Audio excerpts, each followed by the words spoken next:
Padahal kalau kita memahami secara hakikatnya, kita itu nggak perlu minta-minta, kita itu nggak perlu agar-agaran. Cukup kita muliakan Allah, maka flashbacknya kita akan dimuliakan kok. Kita agungkan Allah, flashbacknya itu akan mengagungkan kita kok. Tuhan akan mengagungkan kita. Ya Allah, Engkau maha lembut. Ya Allah, Engkau maha lembut. Ya Allah, Engkau maha lembut. Tebar tua ilahi. Kita memuji Tuhan, Tuhan akan memuji kita, gitu loh. Caranya Tuhan memuji kita apa? Tuhan yang bertajali di semua makhluk itu akan ya kepada kita baik dan sebagainya. Ya nggak semua sih, ya tetap orang hidup ya ada positif negatif. Maksudnya yang mungkin dulunya dibenci banyak orang, sekarang dirindukan banyak orang, gitu loh.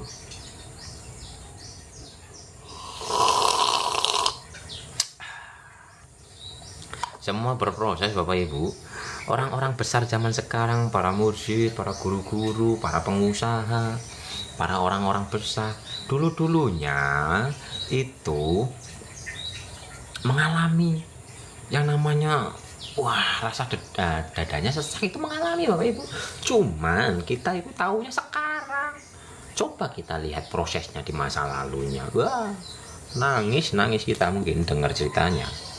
Yang kita tahu kan sudah barang jadinya, waktu barang prosesnya.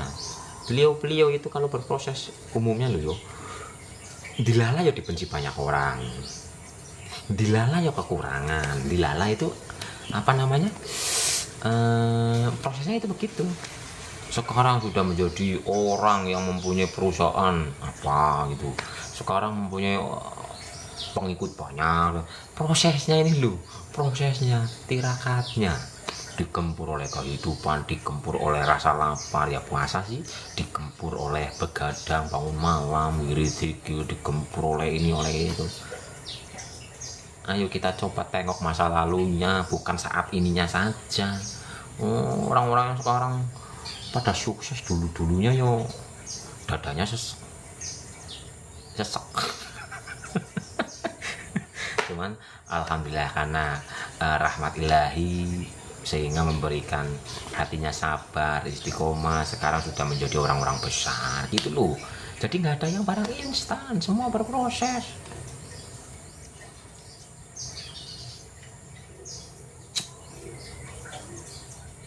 Nggak ujuk-ujuk jadi nikmati saja ya Bapak Ibu, nikmati prosesnya.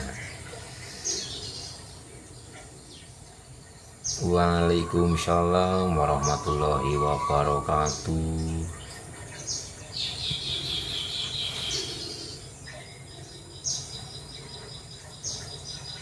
Masih kalau kita usaha tapi hutang bank, uang diputar untuk usaha itu boleh apa tidak? Ya karena sudah terjadi ya boleh saja, tapi nggak usah diulangi lagi. Udah dijelaskan dalam Qur'annya kok, mohon ampun. Tuhan akan memperbanyak harta. Mohon ampun. Lah kalau hartanya udah banyak apa ya utang? Coba ayo. Kalau Bapak Ibu hartanya udah banyak, untuk usaha modalnya sudah ada, apakah Bapak Ibu akan berhutang? Hutang atau tidak? Makanya perbanyak mohon ampun, perbanyak bersyukur.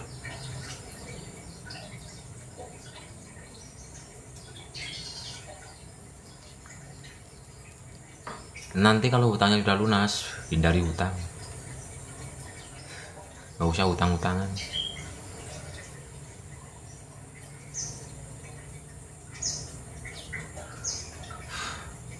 Dan terapkan sedekah. Pemasukan kita harus mengeluarkan ya 10% lah. Umpama Bapak Ibu per hari dapat 100.000, sisakan 10.000. Justru yang 10.000 itu Bapak Ibu yang untuk apa ya, untuk membersihkan yang 90, bahkan akan dilipat gandakan. Perharinya umpama dapat 100.000, sisakan 10.000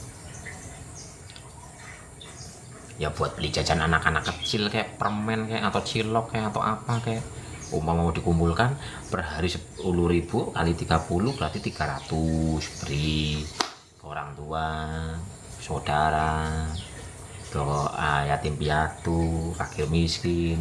Itu nggak mungkin yang namanya kekurangan Bapak Ibu. Apalagi ketika memberi itu konsepnya adalah innalillahi wa inna ilaihi rajiun. Apa yang kita dapat itu ya semua dari Allah, dan kita berikan kepada Allah yang melingkupi orang yang kita beri. Wah, itu namanya pengembalian. Jadi konsep innalillahi wa inna ilaihi rajiun itu di alam nyata, dari Allah untuk Allah, ya kembali kepada Allah gitu loh. Belanja pun seperti itu Bapak Ibu. Dikiranya belanja itu bukan konsep innalillahi wa inna ilaihi rajiun. Semua milik Allah. Tenaga yang seolah-olah kita miliki ini dari siapa? Uang yang seolah-olah kita miliki, harta benda yang seolah-olah kita miliki, ini punya siapa? Kan semua darinya. Lah Bapak Ibu belanja ke warung, ini dari siapa? Ini milik siapa uangnya? Kita belanjakan dengan kesadaran adalah kita mengembalikan kepada sang hidup yang melingkupi pedagang tersebut. Sehingga ini konsep innalillahi wa inna ilaihi rajiun, asalnya dari Allah, kembali kepada Allah. Gitu.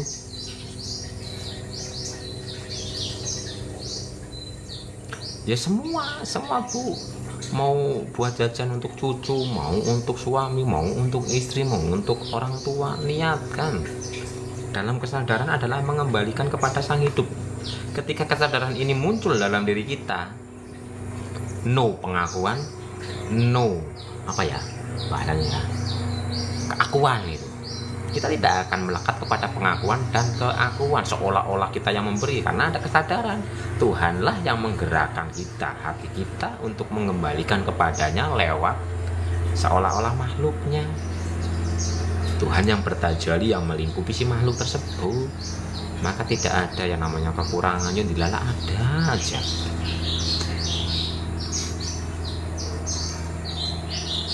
Karena yang dimau oleh Tuhan kita itu begini, kita hidup itu fid dunya wal akhirah. Kita hidup itu makmur dunia, makmur akhirat. Makanya disebut dengan memakmurkan masjid. Sedangkan alam semesta ini adalah masjid. Masjid, rumah Tuhan. Tubuh kita, alam semesta semua ini adalah masjid. Makanya disuruh untuk memakmurkan masjid. Lah mana mungkin bisa memakmurkan masjid kalau diri kita sendiri belum makmur, gitu loh. Jadi makmurkan, setidaknya makmurkan dulu rasanya, bersyukur, nanti kan lama-lama akan ditambah. Makanya jadi orang yang kaya tapi dermawan gitu loh. Orang yang kaya tapi tetap rendah hati. Maunya Tuhan itu seperti itu. Hari ini harus lebih baik daripada hari kemarin, hari besok harus lebih baik daripada hari ini. Sehingga dalam Qur'annya itu kita ditekankan untuk berjihad secara jiwa dan harta. Berarti apa? Harusnya kita kan mempunyai itu loh. Yaitu contoh 100.000 diberikan 10.000. Bisa dipahami Bapak Ibu? Apapun yang dikeluarkan, mau itu bayar pajak, mau itu mau beli jajan, beli sayur, infak, sedekah atau apapun, kan niatannya itu innalillahi wa inna ilaihi rajiun.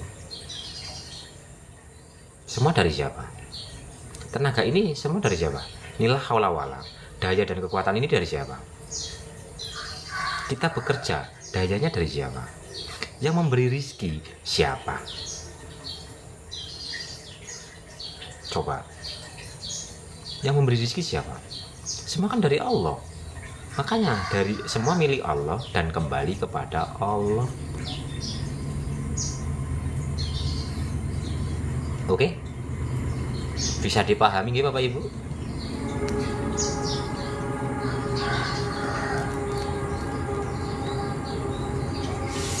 Jadi itu belanja ngasih anak kafarat jadi malah lebih enteng. Iya, jadi nggak ada pengakuan dan keakuan.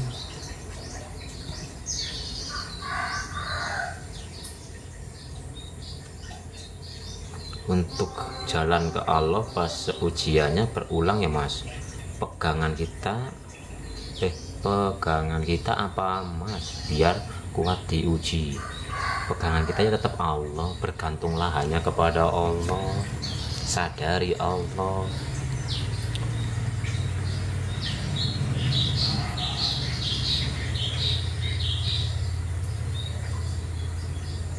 Jadi biar tidak ada namanya pengakuan dan keakuan. Tendangan Subatsa.